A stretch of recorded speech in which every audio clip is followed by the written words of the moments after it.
ఉన్నారు. వాటితో ఒకసారి మనం మాట్లాడదాం. ఏంటి సార్ నిన్నటి నుంచి బందర్లో ఉన్నటువంటి పరిస్థితులు? అధికారులు వాళ్ళకు వచ్చినటువంటి ఫిర్యాదుల మీదకు ఒక ఇల్లీగల్గా జరుగుతున్నటువంటి కట్టడాన్ని వాళ్ళు తొలగించడం జరిగింది. అది ఒక సివిల్ మ్యాటర్కి సంబంధించి ప్రైవేట్ వ్యక్తులకు సంబంధించినటువంటి స్థలం. కోర్టు డైరెక్షన్ ప్రకారం అక్కడ ఎటువంటి నిర్మాణాలు చేయొద్దు, స్టేటస్ కో ఇవ్వడం కూడా జరిగింది. కానీ అది అర్ధరాత్రి పూట అక్కడ కాంక్రీట్ వేసిన దానికి అది నిబంధనలకు విరుద్ధంగా చేశారు కాబట్టి వాళ్ళు తొలగించారు.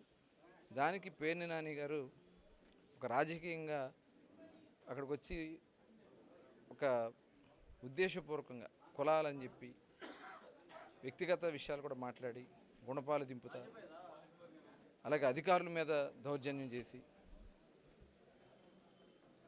ఏం పీకుతారని చెప్పి వాళ్ళని మాట్లాడతాం, పేర్లు పెట్టి అధికారులను కూడా కులం పేరు పెట్టి మున్సిపల్ కమిషనర్ గారిని పట్టుకుని కులం పేరు పెట్టి ఆయన పిలుస్తూ ఉన్నాడు.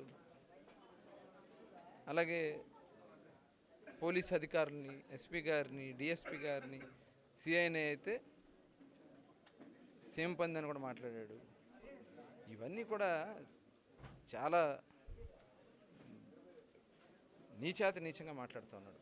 అదే కాకుండా మేము అధికారంలోకి వచ్చాక మేము గుణపాలు దింపుతాం మీ గుండెల్లో అని చెప్పి దింపలు పోతే మేము కృష్ణమూర్తి వాళ్ళ తండ్రి గారు పుట్టలేదని మాట్లాడాడు. అసలు ఏం భాష అది, ఏం మాట్లాడుతున్నది?